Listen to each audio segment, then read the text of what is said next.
and Colleen Whitley. I'll be chairing this session. We are scheduled to have 3 speakers, but we can't locate one of them, so we may be up in the air. Our first speakers will be Devan Jensen and Kenneth Alford, speaking about Cynthia Stowell, wife of a Utah POW. Devan Jensen is the Executive Director of the Religious Studies Department at Brigham Young University and a direct descendant of Cynthia Stowell. Kenneth Alford is a professor of church history and doctrine at Brigham Young University and has an amazing military background. Our second speaker, currently scheduled for 3rd, will be Ann Cannon, who is substituting for her husband Kenneth, who has been called away with an important case at the moment. Kenneth is an attorney in private practice and an independent historian. I will let Ann introduce herself. And our third speaker is scheduled to be Walter Jones, history instructor at Salt Lake Community College. Welcome to this Utah State History session on the personal and the political. I'm pleased to be with you today to present on this. We're going to discuss the individual story, an individual story of the Utah War as a microcosm for some of the bigger issues that were very important at the time. Tensions between church and state, local and federal authority, tensions that escalated to the brink of war before the Civil War. So in the fall of 1857, Cynthia Stowell wished farewell to her husband, Captain William Stowell, who had joined the Utah Territorial Militia, also known as the Nauvoo Legion. This presentation shares Cynthia's fascinating story, including her teenage marriage, an instant family, her husband's capture, attempts to poison him, his indictment for high treason, and her plea to the governor for a fair trial and release. No, this is not a soap opera, it's history, which is even better. It alternates between Cynthia's and William's accounts of the Utah War. So, Cynthia was born in Tennessee, moved to Nauvoo, Illinois, before being expelled from the state along with other Mormons. 15-year-old Cynthia traveled across the plains to Salt Lake City with her widowed mother. Settling in Provo, Cynthia, now the ripe old age of 16, was living with her brother when she met William, and they were married shortly thereafter at 16.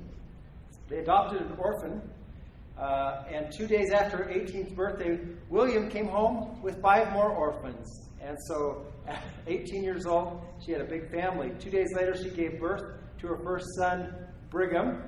The young mother now had 7 children to raise. An amazing situation. In June of 1855, Cynthia and William moved to Binghamsport near Ogden. In October, William married a second wife, Sophronia, and a few months later, Cynthia gave birth to twins. The oldest was my second great-grandma. Clearly, the Stowells had a houseful. So, in the spring of 1857, President James Buchanan heard reports of rebellion in Utah Territory. Justice William Drummond had tried to overturn Mormon influence by reducing the power of probate courts.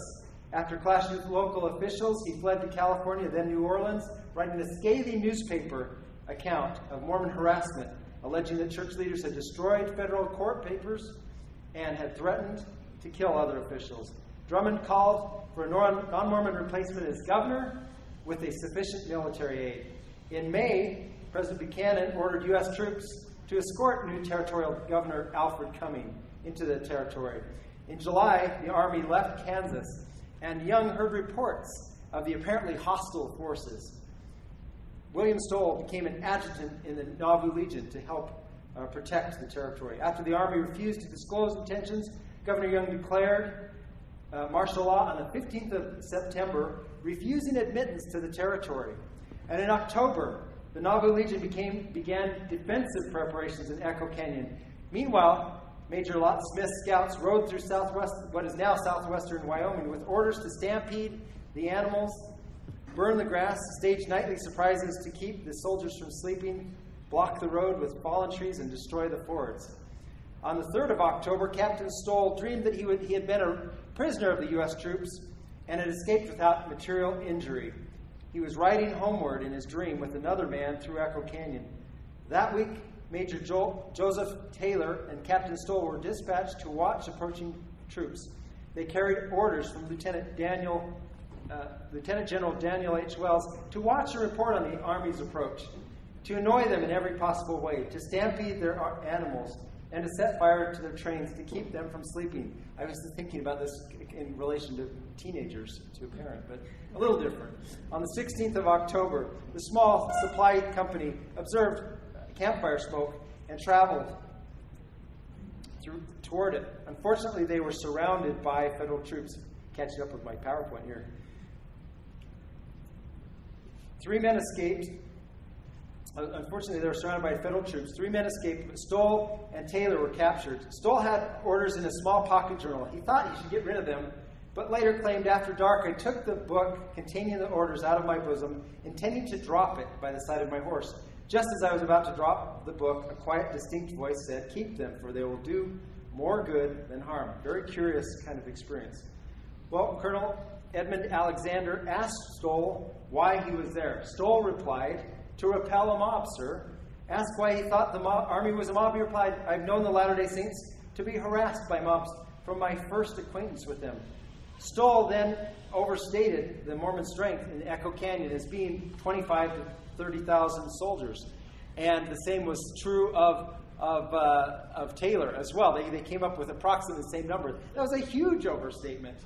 And he said that the men had prepared great boulders, great quantities of rocks on top of mountains to be ready to roll off at the opportune time and smash the enemy to pieces. Alexander and his advisors chose on the 18th of October to invade Utah by traveling northward up the Hems Fork of the Green River. Stowell said that the exaggerated claim caused divisions among the ranks of Alexander's forces. And as a result, Alexander decided to first go up Hems Fork and then retrace his steps and wait for the approach of Colonel Albert Sidney Johnston. And so basically, one little known fact is that his men called him Old Granny as a result of some of his complicated decisions that he made. But Johnston was on his way. So Stowell and Taylor were first prisoners on the move, then fettered in a camp near burned-out Fort Bridger. That cold winter, they suffered uncertainty and hunger. They claimed that Sergeant Newman fed them vegetable soup that was possibly poisoned because they vomited after eating just a little. On the 3rd of November, Colonel Johnston arrived. About that time, Major Taylor came up with an escape plan. And unfortunately, Stowell was unable to participate in this because he had such bad rheumatism from the cold. But while Stowell began telling a tale around the campfire, Taylor snuck away in a group of cattle passing by. Clever escape plan. It took about 15 minutes for them to notice, and then a party with bloodhounds was dispatched, and they never did catch up with him. He caught up with a Mormon supply train 4 miles from Fort Bridger. Well, on the 16th of November, the Army began to establish temporary winter quarters at Camp Scott, about 2 miles from Fort Bridger, and they spread a Sibley tent, shown here in this slide, kind of a teepee-looking thing, over him, and just staked it down and shackled his legs. So very, very uncomfortable way to spend the winter. Stowell's legs were shackled, as I said. He complained of living with filthy, lousy soldiers and being covered with body lice.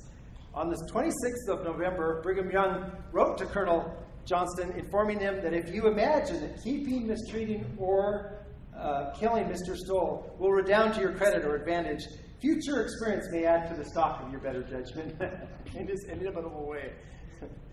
The U.S. Army, of course, was not intimidated, and the response of this, as reported in a local newspaper later from Utah, was that 20 Mormons were going to be indicted for high treason.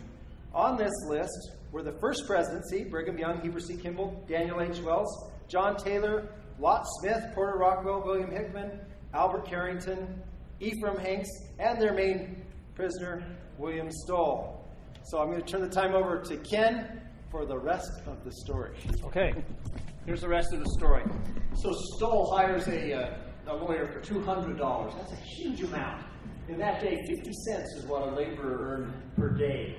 So this is 400 days of labor that he's willing to pay for a lawyer. The lawyer puts in a not guilty plea, and as the judge, Chief Justice Eccles, who's going to serve in the Territorial Supreme Court in the Territory of Utah, as he has the indictment read, here's what it says in the court records.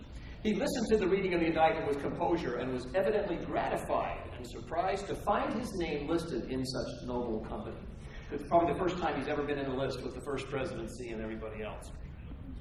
He pleads not guilty. They ask for an adjournment of the court so that they can then go in and figure out what they want to do with their support. He's charged with being wicked, malicious, and treasonable. He's charged with conspiracy, combination, confederation, and agreement. Boy, if that doesn't make you quiver. And he's charged also with possessing that set of orders that Devan said that the Spirit told him not to get rid of. So he has kept those, and that is charged against him. Back on the home front, back with Cynthia and Sophronia, what's happening is they're living in a little teeny 2-room home. Now, you remember how many children Devan said they had? All those kids, 2 wives, in 2 rooms in Ogden. Goodness. They say this. This is Cynthia's statement. Circumstances did not admit of our keeping up correspondence with him. Boy, that's an understatement. During the time, the 6-7 months that he's a prisoner, he's able to write once, they're able to write twice. So not a lot of correspondence is going on. But interestingly, remember that William had a dream of his coming down Echo Canyon after being freed.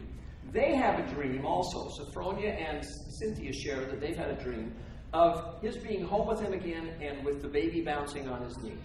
And so they're comforted by this.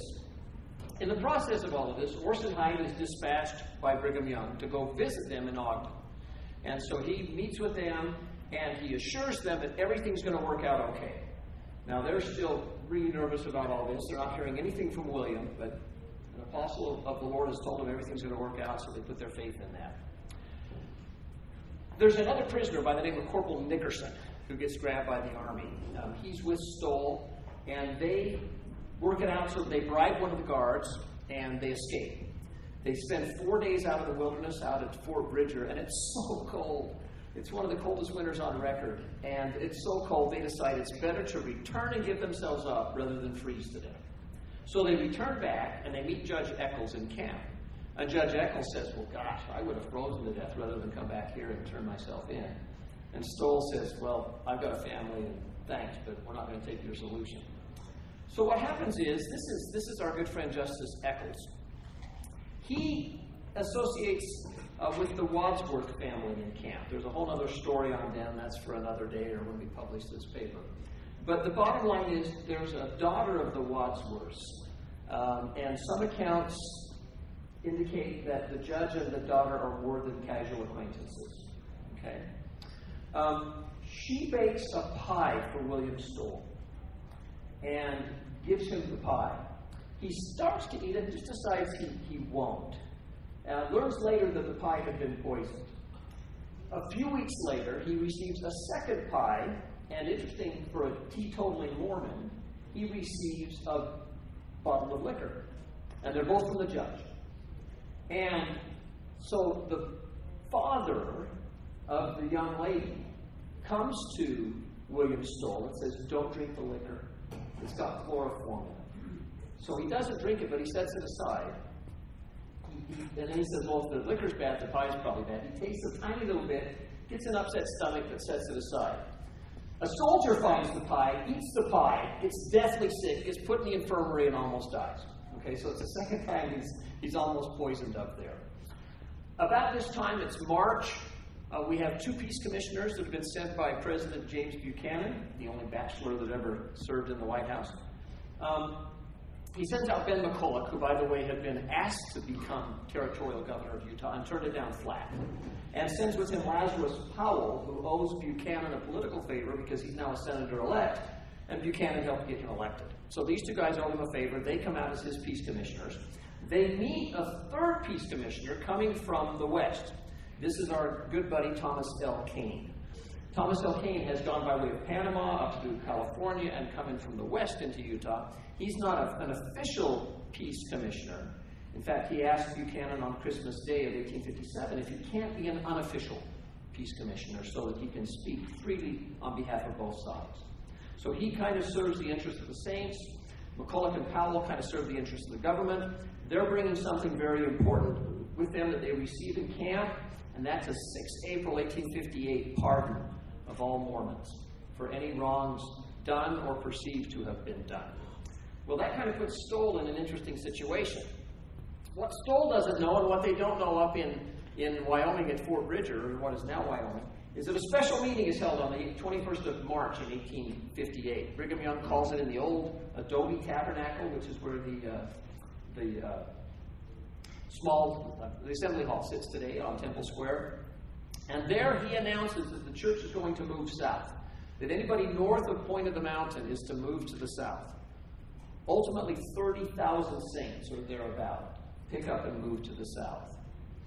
And Cynthia, Stowell, and Sophronia, husbandless, get caught up in this. Now look at Cynthia's situation. This meeting is announced on the 21st of March. She says, on the 14th of April, I have a baby. I'm not able to leave. But 1 week after having a baby, we pick up, pack up, and head south.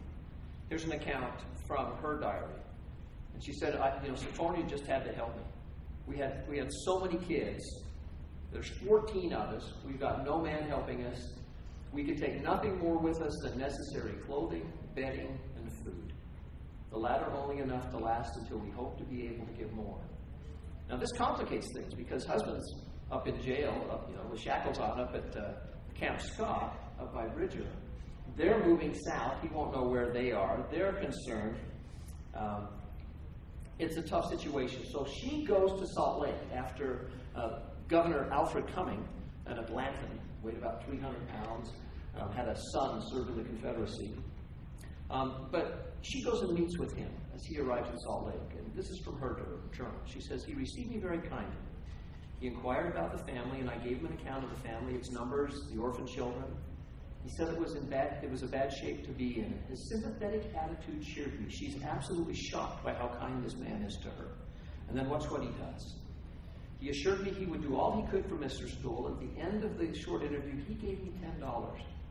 That's almost a month's wage at the time. He just takes it out of his pocket and hands it to him. I had expected he would feel ugly toward us, and of course was more surprised at his kindness and sympathy. Cumming makes good on his promise. He goes back to Camp Scott, actually meets with Stowell, and he assures him of a fair trial. In the process of all of this, that pardon arrives. And so with the pardon, the trial becomes kind of moot.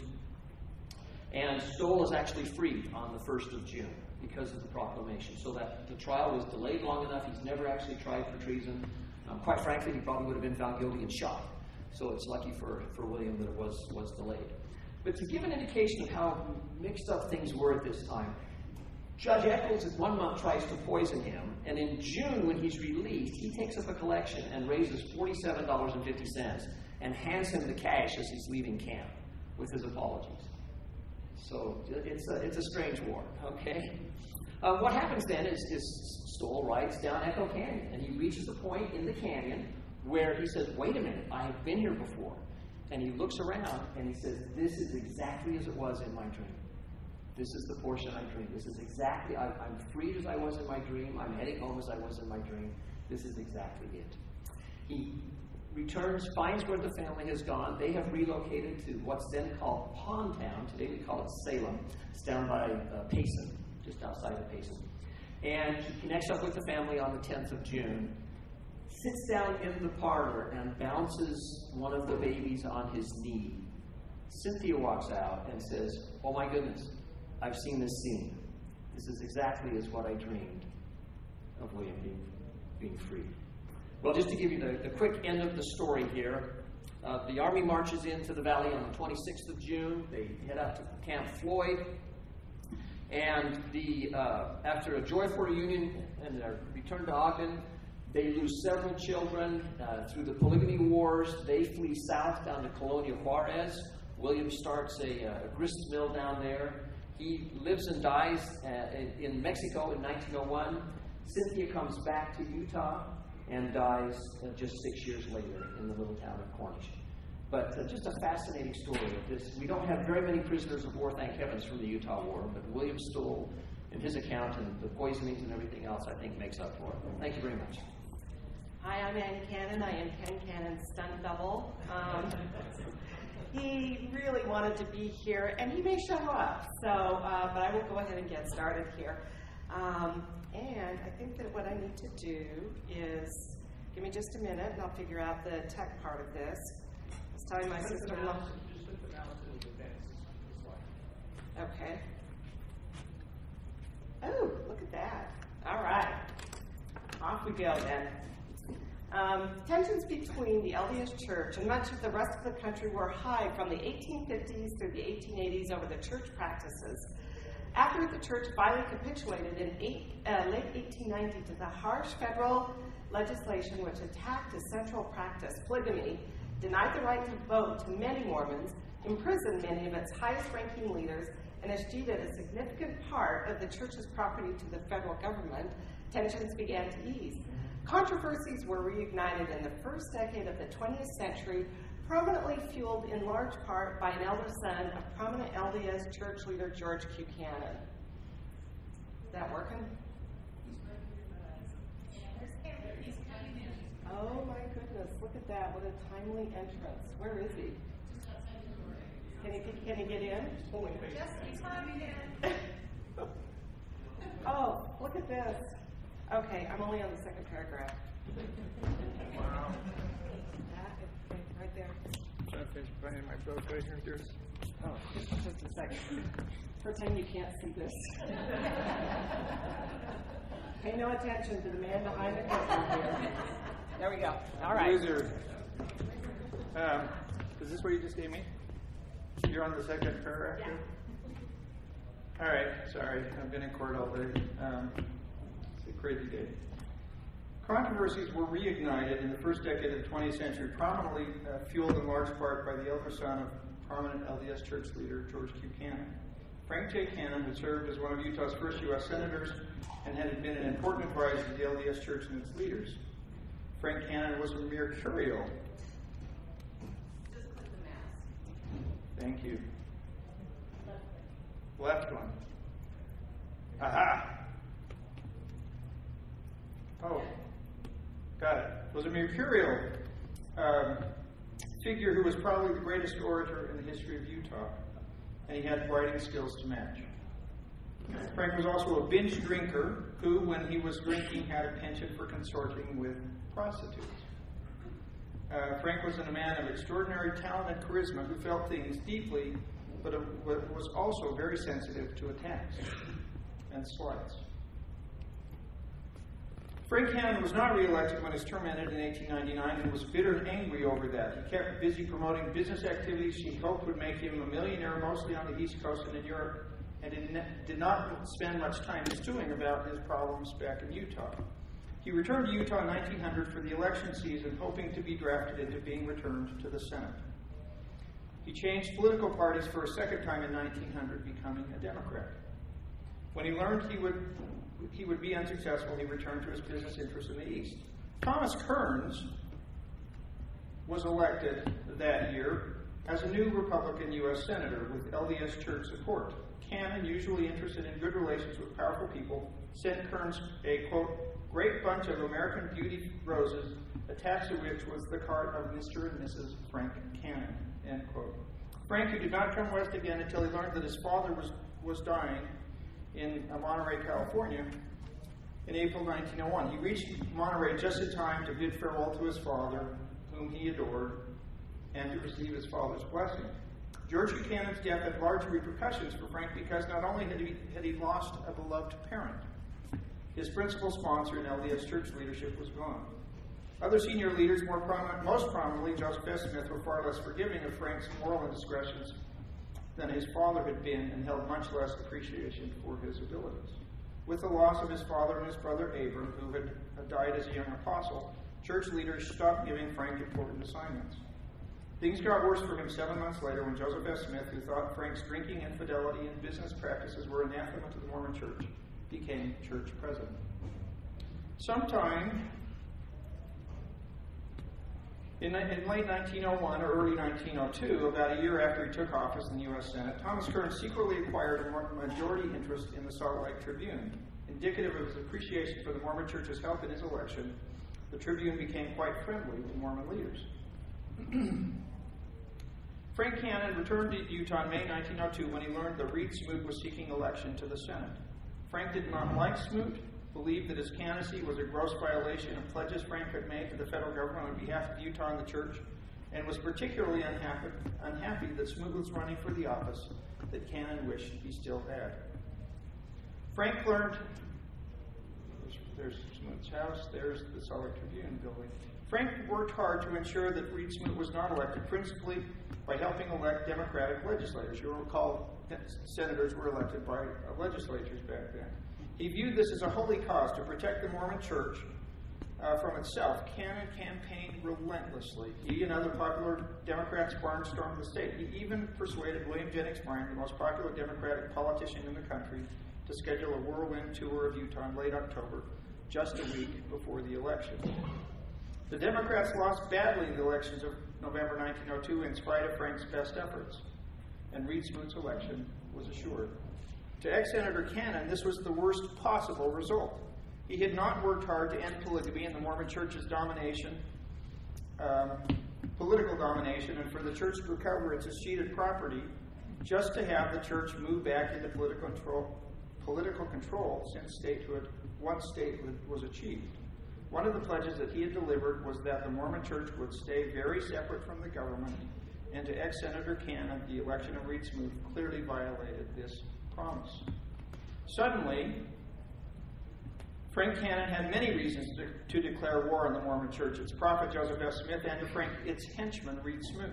They had violated important pledges to the government delivered by Frank to avoid church interference with political matters in Utah and to erase and to cease polygamy.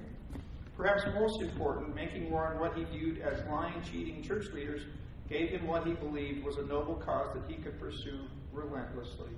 And Frank Cannon was always happiest and most energetic when engaged in what he perceived to be a noble cause. Cannon was soon in the middle of things, leading the charge against Smoot, although almost entirely behind the scenes. Although the Salt Lake Tribune, mostly owned by Kearns, Senator Kearns, supported the election of Reed Smoot, the paper began to shift in 1903 as 1903 wore on. In April of that year, the Tribune noted that many Utahns were, quote, after Smoot's scalp, end quote, because of, quote, broken pledges, end quote, by the Mormon Church at the time of statehood. It is not certain that Frank Cannon and Thomas Kearns were already communicating, but it's likely. And it is also probable that Kearns knew by then that the church would probably not support him for re-election. In November 1903, Cannon, quote, reorganized and rejuvenated, quote, a small Ogden Democratic newspaper called the Utah State Journal and became its editor. Frank then used the paper to play a major role in influencing the views of the Senate's Select Committee on Privileges and Elections by sending his editorials to his close friend, Idaho Senator Fred Du Bois, who was a member of the committee. Cannon also influenced the Senate's investigation of Smoot in other quiet ways. He went to Washington on the pretext of business in early 1904, but secretly helped Du Bois and other committee members prepare to question Joseph F. Smith, the first scheduled witness. Frank then returned to Ogden and began writing edgier editorials in his Utah State Journal, working hard to keep Smoot on the hot seat. In late summer or early fall 1904, Thomas Kearns realized that the church would not support his re-election campaign, and he realized that he would lose. Kearns may not have understood how he lost church support, but he was furious, and he vowed to wreak revenge. Not coincidentally, Frank Cannon's Utah State Journal, though outwardly a Democratic paper, began publishing editorials complimentary of Republican Senator Kearns. In November 1904, before he left office, both Frank Cannon's abilities as a writer and journalist and his animus towards LDS church leaders, Kearns, who recognized Cannon's abilities and his animus towards LDS church leaders, hired Frank to be the editor of the Tribune at a substantial salary. Cannon wasted little time in arousing anti-Mormon sentiment by attacking the leaders of the church, particularly Joseph F. Smith and Reed Smoot. The approach he took with the full support of Thomas Kearns was that the, quote, bigoted, fanatical, and narrow of thought and vision, end quote, church president was leading the faithful astray. From November 1904 through April 1905, the Tribune, under the editorial control of Frank Cannon, published a ruthless stream of vitriol aimed directly at church leaders, and maybe the single most acrimonious period in the newspaper's tumultuous history. Cannon's increasingly acerbic editorials reached a crescendo in early 1905. On January 22nd, 1905, Frank's editorial noted that, quote, it is easy to discern how an avaricious bigot, not governed by high intellectualities, not controlled by delicacies, having several wives and many children, and holding an old grudge against the government of the United States, could, with the power of the state at his command, set up and maintain an alien government with and against this Republic of the United States. This is from the editorial page. And that is exactly what Joseph F. Smith, prophet of the Mormon Church, has done and is doing. End quote. Can you imagine reading that in the Tribune today about Thomas S. Monson? The next month, a series of far more inflammatory editorials followed. The first was headlined as an, quote, address to the earthly kingdom of the kingdom of God, end quote. This inflammatory opinion piece accused President Smith of being, quote, a sovereign of absolute authority, end quote, whose activities were, quote, menacing because he was not, quote, renowned for any particular goodness, end quote. Cannon then charged Smith with violating church law, calling only sycophants as senior leaders, quote, ruthlessly violating, end quote, agreements with the federal government, giving the bodies of the daughters of his subjects to his favorite advisors as plural wives, taking property from widows and orphans for his own profit, and making his, quote, worthless and indolent, if not dissolute, sons princes of the kingdom, quote, at the public cost, end quote. There followed addresses to other lesser Mormon leaders, referred to as, quote, His Majesty's ministers, the 12 lords who serve as advisors to the crown and who are also lords in waiting, end quote, minor officials of the kingdom, end quote, and finally, to the people of the kingdom. Each of these addresses reiterated the Mormon leaders were failing to meet their responsibilities by not restraining the earthly king, and that with the king, they were leading God's church astray. The only way to cleanse the church was for lay members to stand up and exercise their rights under the tenet of, quote, common consent, end quote, by which they could remove the king and his senior ministers. After Cannon's excommunication from the church in mid-March 1905, he penned, quote, a second address to the earthly king of the kingdom of God, end quote, in which he expressed disappointment that his earlier address to the earthly king had gone unheeded. In March 1905, after George Sutherland had replaced Kearns as senator, Kearns gave a powerful valedictory speech in the Senate, arguing in favor of a constitutional amendment against polygamy and polygamous cohabitation. In his speech, Kearns harshly and eloquently indicted Mormon leaders. It was clear to everyone who knew both Tom Kearns and Frank Cannon that Cannon had written the grandiloquent speech. The Deseret News reported how dignified U.S. senators had been disgusted by the speech. Not surprisingly, the Salt Lake Tribune printed the entire address and was extremely complimentary, noting how senators had listened in rapt attention. Frank Cannon's editorial the same day noted, quote, the speech was a solemn moment, one of those great epical instances in a people's history when destiny seems hanging by a thread, end quote. Not for the first time, nor the last, Frank Cannon lavished journalistic praise on a speech he had ghostwritten himself. Cute. I'm way slow. The Tribune's daily diatribes alternately called Joseph S. Smith God's liar, a traitor, the earthly king, arbitrary, and tyrannous, and numerous other epithets. The widespread report spanned old feelings of animosity between many Mormons and Gentiles in Utah. President Smith did not take the criticism lying down. In a private letter to Heber J. Grant, he, I'm way behind on these things. I got to show you. This is a sign in Provo in 1905. He started calling Frank Cannon Furious Judas after his initials. In March 1905, Frank was disfellowshipped by a bishop's court, which the Tribune interpreted as the church attempts to stifle free speech. In a published signed statement, Cannon again focused on the great cause in which he and the Tribune were engaged. It did not matter that Frank's old friends had abandoned him. The holy cause is worth it all. It is the cause of liberty in this state of Utah. Going on, 2 weeks later, he was excommunicated. The Salt Lake Herald succinctly noted, F.J. Cannon finally excommunicated, end quote. The Tribune's headline was less understated. Smith's hatred, he is gratified at his danger. High Council joins the gang. Free speech is denied. The Mormons, editor of the Tribune, excommunicated for his writing, end quote. Everybody noticed a big article on the front page of the New York Times, bigger article on the front page of the Washington Times about his excommunication. The Tribune's fiery rhetoric only got worse.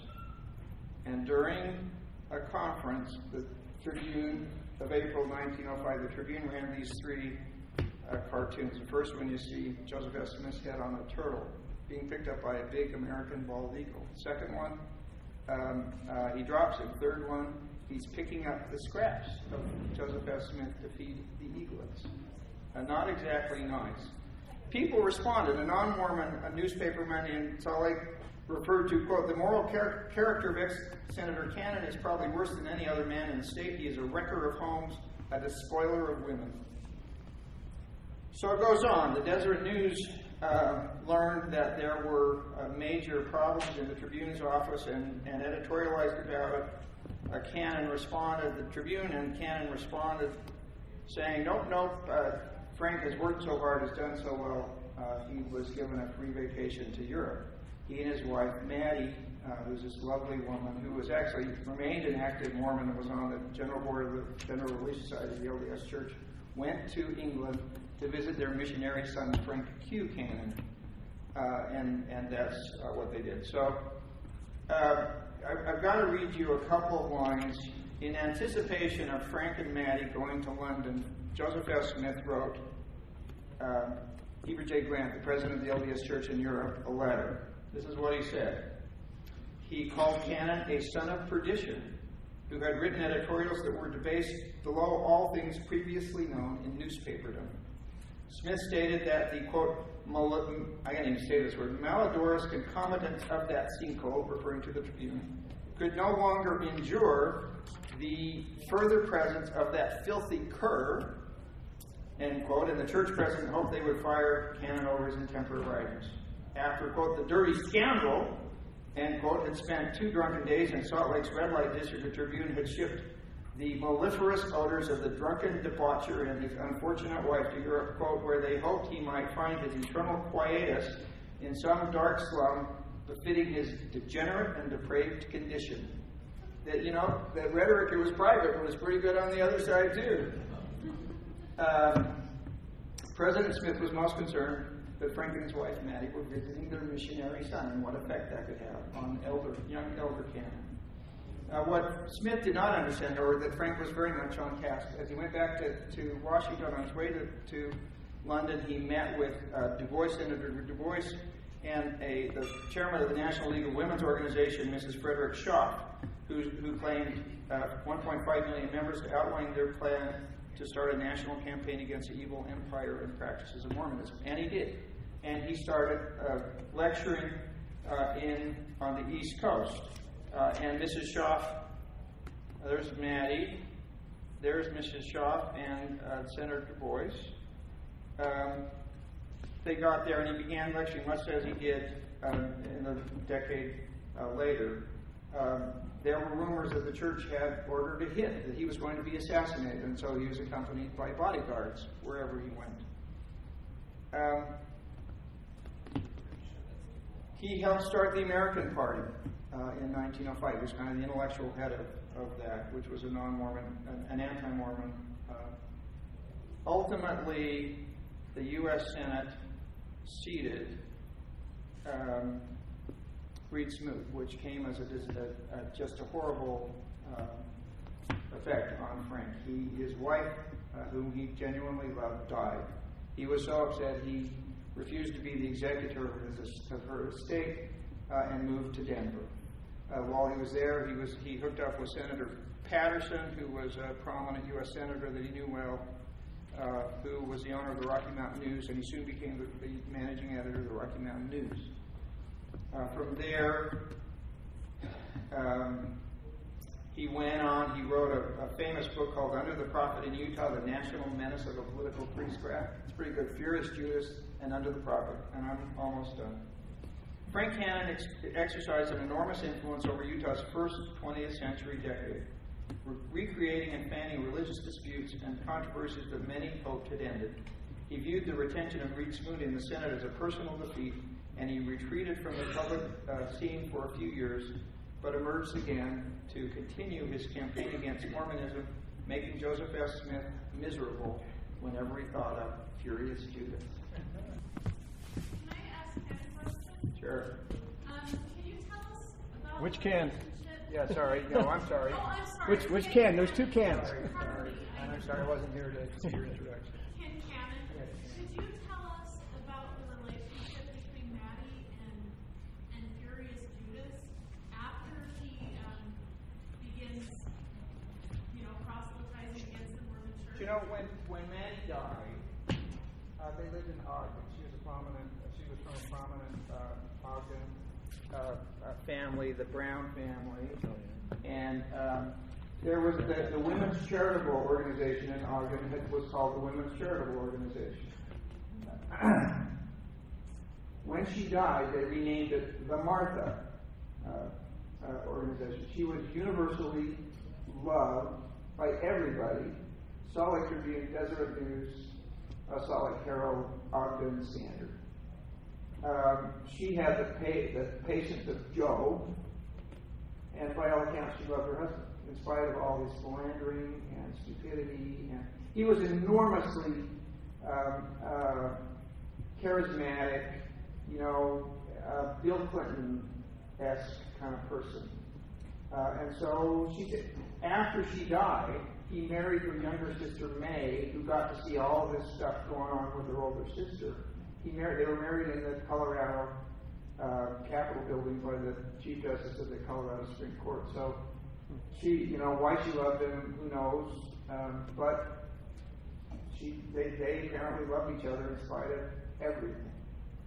And he respected her choice to remain an active life. Apparently, the day one of these cartoons appeared, this is a lovely story actually. The day one of these cartoons appeared during General Conference, during a session of General Conference, his uncle Angus Cannon, who's one of my ancestors, who was the very prominent Mormon leader himself, skipped conference, went to Ogden, and performed a marriage between Frank and Maddie's daughter.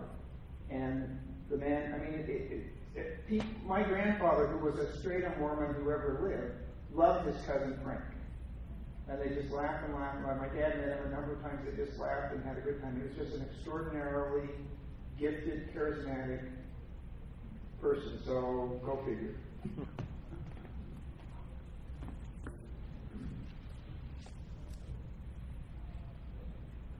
I question for Ken Cannon too. I was surprised. I didn't realize that Frank was behind the push and the letter writing campaign that led to the Smoot trials. That was. He seems to have orchestrated the whole thing from behind the scenes, and nobody, until you get into the primary sources, you don't know that. Yeah, but it's interesting because that letter that was sent to Congress sounds just like Frank Cannon. He got sick, right? He was in the hospital for 2 months. He had appendicitis. He almost died. And so he was kind of on the right as it was filed, but he went back all the time to advise the committee on how to fight against him. So my question is that letter that he wrote, or that push, was he against polygamy, protesting polygamy on principle, or was this just something from an embittered man who wanted to stick it to the office? There was in the 19-teens, he made the equivalent of $600,000 or $700,000 a year lecturing against Mormons on the Chautauqua circuit and on the Lyceum circuit. And his boss was Harry P. Harrison from the Lyceum Bureau of Chicago. And he said, Was he sincere? Was he just out to make a buck? I don't know, but he gave the best darn speech against the Mormons that anyone could give. He would just rile people up, and so everybody always questioned his motives. He clearly liked money. I think deep down, if he found a cause he could believe in, he would. He's kind of Donald Trump-esque in this way. He could convince himself. If he said it enough, it was true, whether it really was or not. So see how contemporary history is? We've had Trump and Clinton in the same Same guy.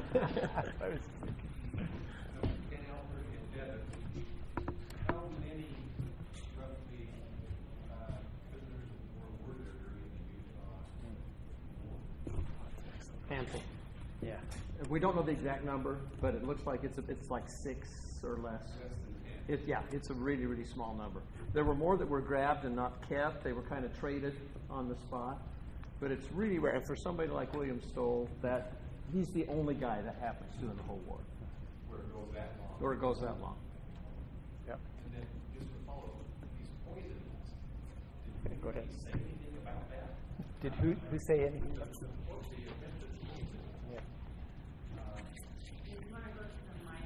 Yeah. So Ken and I have actually talked a lot about the poisonings, and we've decided that it's a very complicated issue because when you're accused of something, it's alleging something until you have in a court system somebody to kind of refute that. It's kind of hard to establish that. So basically, what we decided we'd do with these poisonings is just go with their account. And there were several repeated accounts, first-person accounts, that said, well, we don't have any reputation of this, so we're going to go with their words until we have some other, second witness saying, I didn't do this. This is, and it's a very troubling historical situation because you only have one side of it. But the fact that it was repeated a few times seems to indicate that there was some, at least, truth to it in his mind. Yeah. Look at it from Judge Eccles' point of view. If awkward having this prisoner, he's an American citizen, they're American soldiers. The Utah War's awkward. It's just awkward. If he could conveniently die, it solves a lot of problems. And so it looks like they tried to help him conveniently die, and he was so injudicious as not to take the poison twice, because it just would have fixed a lot of things. Because it's just a problem. At the same time, they're holding William Stowell. Brigham Young is sending salt up to the Army because the Army, knowing they're marching on the Great Salt Lake, they don't bring salt with them to lighten their load, and then they end up camping at Camp Scott, 100 miles short of the Great Salt Lake. So the Army can't treat meat. Not having salt in the 1800s is a real problem. So Brigham Young sends hundreds of pounds of salt. Well, Howard City Johnson just considers the salt as poison, thinking that it's going to be tit for tat, and so doesn't take it. The quick story on that is a couple of enterprising soldiers follow after the Mormon guards, get the salt, and then sell it in camp for $5 a pound and make a killing. But yeah, all I can figure is it just would have been really convenient if Stowell would have just had the courtesy to die. And one related also fact to that is the kind of shady circumstances with Justice Eccles and the niece. Were also known in camp, and there's a whole story. It's very, very kind of sordid as far as how the Wadsworths who were there were embittered by the LDS Church, didn't like the practice of polygamy, had actually left, felt like they had fled for their lives, and had some motives, to be angry with Mormons and it was just a very complicated situation, but we've basically tried to annotate as well as we can based on the accounts from that time. I'm confused how that would have helped the Army to poison him when... You wouldn't let it out when you poisoned him. He just died. You just sent his body back to Salt Lake. This poor guy died. He escaped from us. He was 4 days in the wilderness. Right. That's confirmed. And then nobody in camp's going to tell Brigham Young we poisoned him. It's just he died. Why would let me rephrase that. Why would his death help the Army? because then you don't have to try an American citizen with an American. The whole issue of the Utah war legally is kind of sticky. And so, if Stowell being a long-term prisoner of war, it's just a problem. Judge Eccles convenes the court after the indictment is taken out against, it's really against Brigham Young. Stowell gets added to the indictment when there's those 20 names. He simply gets added because they have his body. He's present in camp. He's the only guy that's tried. The other 19 would have been tried in absentia and never would have shown up for the trial. Stowell just happens to be in camp and he's in shackles, so they've got him and they added to the list. And he would have borne the whole brunt. Again, as they're trying to make peace with Salt Lake, having the prisoner, Stowell just presents a problem. I mean, as we noted, Brigham Young's taken interest in him. Stowell just becomes a sticking point between the Army. And if he could have died, it just all would have gone away. Or have more of a problem. Or kills, it dies. Well, here's the way the Army would have spun it. He escaped for 4 days. The poor guy. He against our desire, he escaped, and he would have had exposure problems and comes back to us because he's having exposure problems and then he dies. I mean, they could have spun it real easy. There's nobody from the LDS side in camp to turn it over. I think they could have, quite frankly, got away with it. We don't know. That's all speculative. But to my mind, it just solves a lot of problems with the attack. But he doesn't. So.